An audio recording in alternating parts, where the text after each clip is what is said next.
এই মুহূর্তের সবথেকে বড় আপডেট হচ্ছে বর্ধমান বিশ্ববিদ্যালয়ের অন্তর্গত কলেজগুলিতে যে সকল ছাত্রছাত্রীরা 2023-24 শিক্ষাবর্ষে ফার্স্ট সেমিস্টারে এনইপি অর্থাৎ নিউ এডুকেশন পলিসির অন্তর্গত সিলেবাস অনুযায়ী পড়াশোনা শুরু করেছিলে তাদের প্রথম সেমিস্টারে পরীক্ষার এক্সাম নোটিশ কিন্তু বিশ্ববিদ্যালয় কর্তৃপক্ষ থেকে জানিয়ে দেওয়া হয়েছে।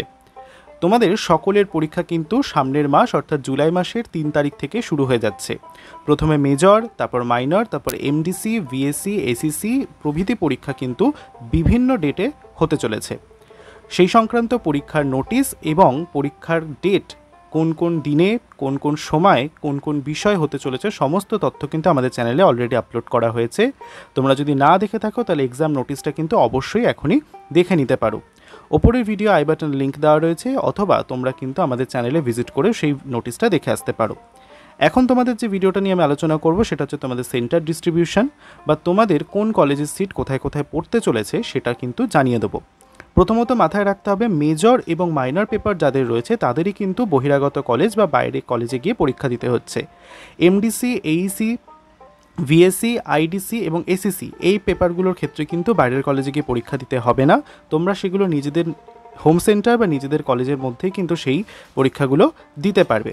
কেবলমাত্র মেজর এবং মাইনর পরীক্ষার্থী যারা তারা কিন্তু বাইরের কলেজে গিয়ে পরীক্ষা দেবে। আচ্ছা, এবার যদি আমরা তাহলে অফিসিয়াল নোটিশটার দিকে একটু খেয়াল করি তাহলে দেখতে পাবে লেখা রয়েছে the university of Bardhaman, department of controller of examination notification তোমাদের জারি করা হয়েছে যে কোন বিষয়ে 3 ইয়ার ডিগ্রি এবং 4 ইয়ার অনার্স কোর্সের সেমিস্টার 1-এর পরীক্ষার নোটিশ, যেখানে তোমাদের বলে দেওয়া রয়েছে। দেখো এই জিনিসটা কিন্তু খুব ভালো করে খেয়াল করবে। বলছে all the examinations here by directed to sit for their examination in SEC, AEC, MDC এবং ভিএসসি এই 4টে পেপারের ক্ষেত্রে from their own college centre, তারা নিজেরা কিন্তু নিজেদের কলেজ সেন্টারেই পরীক্ষা দেবে। এসিসি, এইসি, এমডিসি এবং ভিএসসি এই 4টে পেপারের ক্ষেত্রে কিন্তু তারা নিজেদের কলেজেই পরীক্ষা দেবে, তারা কিন্তু বাইরের ভেনিউ বা বাইরের কলেজে গিয়ে পরীক্ষা দেবে না। বাইরের কলেজে কারা পরীক্ষা দেবে? কেবলমাত্র যারা মেজর এবং মাইনর নিয়ে পড়াশোনা করছে তাদেরই কিন্তু বাইরের কলেজে গিয়ে পরীক্ষা দিতে হবে। দেখো, বর্ধমান বিশ্ববিদ্যালয়ের অন্তর্গত 3টে জেলায় অর্থাৎ বর্ধমান, বীরভূম এবং হুগলি 3টে জেলায় কিন্তু কলেজ রয়েছে। সেক্ষেত্রে ডিস্ট্রিক্ট ওয়াইজ বা জেলা বিভাগের অনুসারে তোমাদের কিন্তু সিট ডিভাইড করা হয়েছে। প্রথমে দেখো রয়েছে কলেজ কোড, দেখতে পাচ্ছ এখানে লেখা আছে কলেজ কোড, ক্যান্ডিডেটস অফ এবং সেন্টার এক্সামিনেশন। অর্থাৎ তোমাদের এই যে এদিকে রয়েছে ক্যান্ডিডেটস অফ, অর্থাৎ এই দিকের যে কলামগুলো রয়েছে এখানে কোন কোন কলেজ রয়েছে সেটা লেখা রয়েছে এবং কোন কলেজের সিট পড়তে চলেছে সেটা এখানে লেখা রয়েছে। প্রথমে যেটা রয়েছে দেখো candidates of doctor BN Dutta Smriti Mahavidyalaya এবং হতগোবিন্দপুর অল, এখানকার সমস্ত ক্যান্ডিডেট কোথায় সিট পড়তে চলেছে? এই কলেজের সবার সিট পড়তে চলেছে বর্ধমান রাজ কলেজে। এরপর রয়েছে সেন্ট জেভিয়ার্স কলেজ, এরও সিট পড়তে চলেছে বর্ধমান রাজ কলেজে। Bardhaman institute of management and computer science বা বিআইএমএস, এরও সিট পড়তে চলেছে বর্ধমান রাজ কলেজে। এবং cyber research and training institute of Bardhaman বা বিটি, এরও সিট পড়তে চলেছে কিন্তু বর্ধমান রাজ কলেজে। পরবর্তীতে রয়েছে দেখো ডক্টর জিএম রয় কলেজ মন্তেশ্বর, এর সিট পড়তে চলেছে কোথায় দেখে নিতে পারছো তোমরা? চন্দ্রপুর কলেজে, এই যেখানে লেখা রয়েছে চন্দ্রপুর কলেজ। নেক্সট রয়েছে দাশরথী হাজরা মেমোরিয়াল কলেজ, এর সিট পড়তে চলেছে ডক্টর জিএম রয় কলেজ মন্তেশ্বরে। এরপরে রয়েছে গলসি মহাবিদ্যালয়, এর সিট পড়তে চলেছে গুসকরা মহাবিদ্যালয়। এরপর রয়েছে কাটোয়া কলেজ,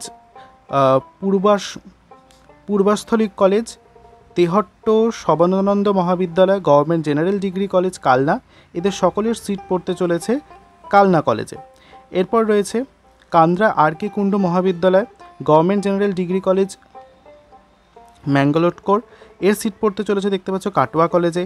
এরপরে শ্যামসুন্দর কলেজ রয়েছে, গুসকরা মহাবিদ্যালয়, বর্ধমান রাজ কলেজ, বিবেকানন্দ মহাবিদ্যালয়, জমলপুর মহাবিদ্যালয়, আচার্য সুকুমার সেন মহাবিদ্যালয়, Memari college, sir R B Ghosh মহাবিদ্যালয়, MUC women's college Bardhaman, Mankar college, Chandanpur college প্রভৃতি কলেজের সিট কিন্তু এই কলেজগুলোর ক্ষেত্রে পড়তে চলেছে। তোমরা ভিডিওটা পজ করে কিন্তু এগুলো দেখে নিতে পারো, ঠিক আছে।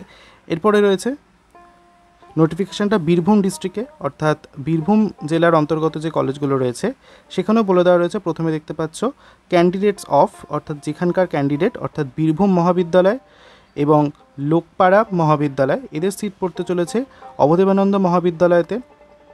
সাঁইথিয়া। এরপরে রয়েছে কেসি কলেজ, হেতমপুর কলেজ, রাজনগর মহাবিদ্যালয়, এদের সিট পড়বে বীরভূম মহাবিদ্যালয়তে, চণ্ডীদাস মহাবিদ্যালয় এবং কবি জয়দেব মহাবিদ্যালয়, এদের সিট পড়বে হচ্ছে বোলপুর কলেজে।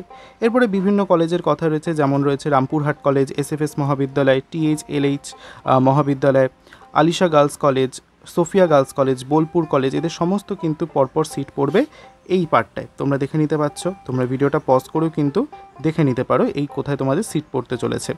এরপরে চলে আসবো আমরা হুগলি ডিস্ট্রিক্টের ক্ষেত্রে, অর্থাৎ হুগলি জেলায় যে সিটগুলো পড়ছে সেগুলো দেখে নাও একবার করে। প্রথমেই রয়েছে নেতাজি মহাবিদ্যালয় আরামবাগ, সেটা পড়বে হচ্ছে একেপিসি মহাবিদ্যালয়। এরপর রয়েছে কালনা কলেজের সিট পড়বে বিকে মহাবিদ্যালয়তে। এসজিবি কলেজ এর সিট পড়বে হচ্ছে বিএনএম মহাবিদ্যালয়। তার পরবর্তীকালে দেখতে পাচ্ছ হুগলি মহসিন কলেজে সিট পড়তে চলেছে চন্দননগর গভর্নমেন্ট কলেজ এবং কবি সুকান্ত মহাবিদ্যালয়ের। এবং হুগলি মহসিন কলেজের অল ক্যান্ডিডেটস পড়বে হচ্ছে হুগলি উমেন্স কলেজে এবং পোলবা মহাবিদ্যালয়। এরপরেও বিভিন্ন কলেজগুলো রয়েছে, তোমরা কিন্তু সেগুলো খুঁটিনাটি তথ্য দেখে নিতে পারো। আমি ভিডিওটা পজ করে তোমরা দেখে নাও। এই সমস্ত কলেজগুলোর সিট এই কলেজগুলো পড়তে চলেছে বা ভেন্যু হতে চলেছে। সম্পূর্ণটা তো পড়ে বলা সম্ভব নয়, তোমাদের একটা ধারণা আমি দিয়ে দিতে চাইছি, তোমরা ভিডিওটা পজ করে নিয়ে দেখে নিতে পারো। এই ছিল তোমাদের সম্পূর্ণ 3টে ডিস্ট্রিক্টের ওপর, অর্থাৎ বীরভূম, বর্ধমান এবং হুগলি জেলার যে কলেজগুলো রয়েছে তাদের সিট কোন কোন কলেজে পড়তে চলেছে। দেখতে পাচ্ছ এখানে কিন্তু ডেটটা রেখেছে 26শে জুন 2024, অর্থাৎ গতকালই কিন্তু এই নোটিশ পাবলিশ হয়েছে যে তোমাদের কোথায় কোথায় সিট পড়বে। এই ছিল তোমাদের সম্পূর্ণ সিট আলোচনা। আশা করছি যারা ভিডিওটা পুরোটা দেখলে ভিডিওটা ভালো লেগেছে। ভিডিওটা ভালো লেগে থাকলে অবশ্যই ভিডিওটিকে একটি লাইক করতে ভুলবে না, বন্ধুদের সঙ্গে শেয়ার করতেও ভুলো না। চ্যানেলে যদি নতুন হয়ে থাকে তাহলে অবশ্যই চ্যানেলটিকে সাবস্ক্রাইব করে পাশে থাকা বেল আইকনটি প্রেস করে চ্যানেলের সঙ্গে থাকবে। দেখা হচ্ছে পরের ভিডিওটিতে। সকলে ভালো থেকো, টাটা।